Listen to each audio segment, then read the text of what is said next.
guys, இன்னைக்கான overall analysis LIC AAOக்கான overall analysis தான் பார்க்க போறோம். ஆக்சுவலா எல்லாமே நம்ம கம்யூனிட்டி போல்ல போட்டுருந்தோம். Slot 1, slot 2, slot 3, slot 4 wise. So எந்தெந்த ஸ்லாட் 1க்கும் ஸ்லாட் 1 and 2 பாத்தீங்க அப்படின்னா டீடைல் ரிவ்யூ தனித்தனியாவே பார்த்திருப்பீங்க. சோ ஒவ்வொரு இதுக்கும் எந்தெந்த லெவல்ல இருந்துச்சு அப்படின்றதையும் பிளஸ் ஓவரால் அனாலிசிஸ் என்ன எவ்வளோ அட்டெம்ப்ட்டுக்கு மேல இருந்துச்சு அப்படின்னா சேஃபரான அட்டெம்ப்ட் எல்லாத்தையுமே நம்ம பார்க்க போறோம். சோ ஃபர்ஸ்ட் பார்ப்போம். ஸ்லாட் 1 தான் இருக்கிறதுல மித்த ஸ்லாட் கூட கம்பேர் பண்றப்ப ஸ்லாட் 1 ஓரளவுக்கு ஈஸியா இருந்திருக்கு. சோ இந்த ஸ்லாட் 1க்கு பாத்தீங்க அப்படின்னா எவ்வளவு அட்டெம்ப்ட் கொடுத்திருக்காங்கன்னா நிறைய பேர் வந்து எல்லாத்துக்குமே வந்து 40 to 50 தான் வந்து அதிகமா இருக்கு. ஸோ 40 to 50 ரேஞ்சில் இருக்கிறவங்க தான் அதிகமாக கொடுத்துருக்காங்க. ஸோ அடுத்தது பார்த்தீங்க அப்படின்னா ஃபர்ஸ்ட் ஸ்லாட் 1 ஈஸி டு மாடரேட்டாக தான் இருந்துச்சு. இது வந்து IBPS கிளர்க் லெவலில் இருந்திருக்கு.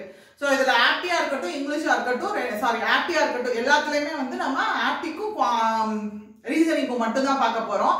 ஏன்னா அதை மட்டும் தான் ஸ்கோரில் எடுத்துக்க போகிறாங்க. ஸோ இது ரெண்டுலையுமே வந்து IBPS கிளர்க் லெவலில் இருந்திருக்கு. கிளர்க் ப்ரிலிம்ஸோட லெவல் எப்படி இருக்குமோ அந்த லெவலில் இருந்திருக்கு. அடுத்தது ஆப்டி ரீசனிங் அடுத்தது கொஞ்சம் டஃப் பண்ணிட்டாங்க. ஃபர்ஸ்ட் ஷிஃப்ட் 1 விட ஷிஃப்ட் 2 பாத்தீங்க அப்படின்னா கொஞ்சம் டஃபா இருந்திருக்கு. ஸோ இதுல வந்து ஆப்டி மாடரேட் லெவல்ல தான் இருந்திருக்கு. அதே மாதிரி ரீசனிங்கும் ரொம்ப ஈஸிலாம் கிடையாது, ஈஸி டு மாடரேட் லெவல்ல இருந்திருக்கு. இது ஒரு RRB PO லெவல்ல இருக்கு அப்படின்னு சொல்லலாம். கிளர்க் லெவல்ல கிடையாது, RRB PO லெவல்ல இருந்திருக்கு. ஸோ RRB POவே கொஞ்சம் கஷ்டமா கேட்டிருந்தாங்கன்னா எப்படி இருந்திருக்கும் அந்த மாதிரி இருந்திருக்கு. அதாவது ரொம்ப ஈஸி கிடையாது, மாடரேட் லெவல்ல கேட்டிருந்திருக்காங்க. இந்த தேர்ட் ஸ்லாட் உண்மையிலே என்ன பாவம் பண்றாங்கன்னே தெரிய மாட்டேங்குது. எதுக்கு இவங்களே வச்சு செய்யறாங்கன்னு தெரிய மாட்டேங்குது மக்களே. தேர்ட் ஸ்லாட்ல பாத்தீங்க அப்படின்னா நமக்கு தெரியும் இந்த ஆப்டில கேஸ்ல டு ராங் நம்பரும் ரெண்டு சேர்ந்து வந்துருச்சுனாலே அந்த இது டிஃபிகல்ட்டா தான் இருக்க போகுதுன்னு தெரியும். வச்சு செஞ்சிருக்காங்க. மாடரேட் டிஃபிகல்ட்லாம் கிடையாது, ஆப்டிலாம் டிஃபிகல்ட் தான். அதே மாதிரி ரீசனிங்குமே வந்து ஈஸிலாம் கிடையாது, மாடரேட் லெவல்ல தான். அதாவது ஆப்டி அளவுக்கு கஷ்டம் கிடையாது, ஆனா கஷ்டம். இது பாத்தீங்கன்னா SBI PO prelims லெவல் இருந்திருக்கும்ல, அதுவே டஃபா கேட்டா எப்படி இருந்திருப்பாங்க அந்த மாதிரி கேட்டு இருந்திருக்காங்க. அதே இது அடுத்து ஸ்லாட் 4 பாத்தீங்கன்னா ஈஸிலாம் கிடையாது. இதுவும் இந்த ஸ்லாட் 2 மாதிரியே தான், கொஞ்சம் ஸ்லாட் 2 விட இன்னும் கொஞ்சமே டஃப் பண்ணி இருந்திருக்காங்க. ஸோ ஓவரால் பாத்தீங்க அப்படின்னா எல்லாருமே கம்யூனிட்டி போல்ல போட்டிருக்கிறது மோஸ்ட்லி நிறைய பேர் வந்து கமெண்ட் பண்ணிருக்கிறது 45ல இருந்து இந்த 55க்குள்ளதான் நிறைய பேர் போட்டிருக்காங்க. ஸோ 45 to 55 அண்ட் நம்ம பார்த்தீங்க அப்படின்னா இந்த ஸ்லாட் 1க்கு கண்டிப்பா 55 அபவ் போட்டிருந்திருக்கணும். ஏன்னா ஈஸியா தான் இருந்துச்சு ஸ்லாட். இது ஸ்லாட் 1 வந்து ஈஸியா தான் இருந்துச்சு. இதே இது ஸ்லாட் 2 பொறுத்த வரைக்கும் பாத்தீங்க அப்படின்னா நான் ஒவ்வொரு தான் எழுதிடுறேன். ஸ்லாட் அதுக்கு கண்டிப்பா ஒரு 55 பிளஸ் அப்படின்னு இருந்துச்சுனாலே அது நல்ல ஸ்கோரு. 53 பிளஸ் கூட வச்சுக்கலாம். 55 பிளஸ்னாலே அது அந்த அளவுக்கு கொஞ்சம் ஓரளவுக்கு பரவாயில்லாம தான் கேட்டிருந்தாங்க. ஸோ அடுத்தது பாத்தீங்க அப்படின்னா இந்த ஸ்லாட் செகண்ட் ஸ்லாட் இது வந்து ஒரு 50 அண்ட் அபவ் அப்படின்ற மாதிரி வச்சுக்கோங்க.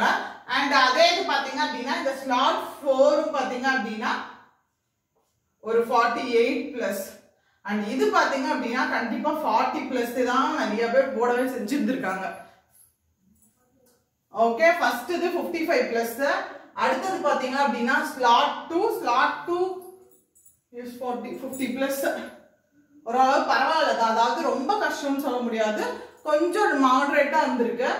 70க்கு எஸ், இது ஓகே தான். அடுத்தது ஸ்லாட் 3 பாத்தீங்கன்னா கண்டிப்பா 40க்கு மேலதான் நிறைய பேர் போட்டிருக்காங்க. அண்ட் அதே இது இந்த ஸ்லாட் 4 வந்து ஒரு 48 47 பிளஸ் தான். ஸோ இந்த ரேஞ்ச்ல இப்ப இதுல எடுத்துட்டீங்க அப்படின்னா ஸ்லாட் 3 2 எடுத்துக்கிறீங்க அப்படின்னா ஒரு -2 +2னா கூட ஓகே தான். ஸோ இதே மாதிரி +2 -2 இதுதான் ஓவரால் குட் அட்டெம்ப்ட் பொறுத்த வரைக்கும். இந்த ஸ்லாட் அடுத்த டே அதாவது 20ஆம் தேதி வரை எக்ஸாம் நடக்குது இல்லையா, அதுவும் முடிச்சுட்டு நம்ம கம்ப்ளீட்டான அனாலிசிஸ் பார்த்துருவோம். பிளஸ் குட் அட்டெம்ப்ட்டும் பார்ப்போம். ஏன்னா லாஸ்ட் இயர் பாத்தீங்கன்னா வேகன்சிஸ் லாஸ்ட் இயர்ல 2019ல வேகன்சிஸ் 590 வேகன்சிஸ் கிட்ட இருந்திருக்கு. பட் இப்போ 300 வேகன்சி தான் இருக்கு. ஸோ அதுக்கு ஏற்ற மாதிரி வந்து கட் ஆஃபும் வந்து இருக்க சான்ஸ் இருக்கு. ஸோ அதனால ஓவராலா நம்ம பார்த்துட்டு நம்ம ஃபைனலா குட் அட்டெம்ப்ட் இல்ல கட் ஆஃப் வந்து ப்ரெடிக்ட் பண்ணுவோம். ஸோ அது தாண்டி பாத்தீங்க அப்படின்னா இதுதான் இன்னைக்கான ரிவ்யூ. ஸோ பார்த்துக்கோங்க, ஸ்லாட் 2 இன்னும் கொஞ்சம் கம்மியா போட்டிருந்தா கூட பிரச்சனை இல்லதான். ஓகே தான். So tata bye, see you guys. So அடுத்தடுத்து எக்ஸாம் பாருங்க, ஏடிஓ இருக்கு. ஸோ அதுக்கு உட்காந்து படிக்க ஆரம்பிச்சிருங்க, இதே நினச்சிட்டே இருக்காம. ஸோ போய் படிங்க மக்களே. So tata bye, see you. And உங்களுக்கு ஏதாவது எல்ஐசிக்கான கிராஷ் கோர்ஸ் வேணும்னு நினைச்சீங்கன்னா டிஸ்கிரிப்ஷன்ல லிங்க் இருக்கு, யூஸ் பண்ணிக்கோங்க. So tata bye, see you guys.